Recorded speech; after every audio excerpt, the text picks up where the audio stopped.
Moj odgovor na vprašanje, kako naprej v Sloveniji, bo skušal biti čim bolj konkreten. Mislim, da bi morala vlada, ta, ki jo imamo, ali pa katerakoli druga, narediti 3 nujne zadeve. Prva bi bilo ukrepi, s katerimi povrnili zaupanje v politiko. Tukaj gre lahko za zelo preproste stvari, zmanjšanje števila ministrstev, bolj jasna povezava med recimo proračunskimi izdatki in pa cilji, ki z njimi dosegamo, oziroma tem, kaj ljudje za to dobijo, kakšne koristi imamo od tega, ukinjanje nepotrebnih stvari, tudi skrčenje javne uprave ali pa javnega sektorja. S tem bi se povrnilo nekaj zaupanja v racionalnost politike.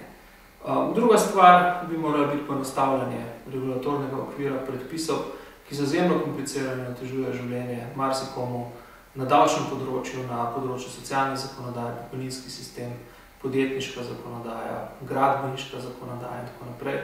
Vse to so področje, ki bi lahko s poenostavitvami zelo olajšali življenje ljudem, predvsem pa omogočili lažje delovanje podjetnikov, ki so pa tisti, ki edini lahko odpirajo nova delovna mesta. Tretja stvar bi morala biti nekako zagnati spet gospodarski cikel v pozitivno smer. To je možno narediti samo z investicijami.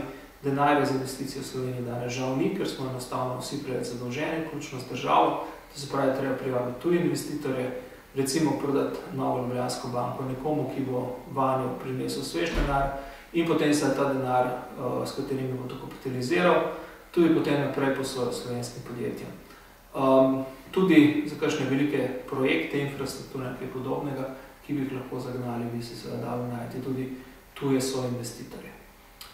Ko bi bile te stvari narejene, ko bi se povrnilo vsaj neko bazično zaupanje v politiko, v oblasti in ko bi se vrnilo nekaj optimizma glede gospodarskih razmer, potem bi pa lahko spet odprli tiste pogovore, ki so pa nujni, o strukturnih reformah, se pravi bolj neprijetnih stvareh na trgu dela, pokojninskem sistemu, zdravstvenem sistemu, kar je še takšnega, česar danes se da ne moremo sprejeti.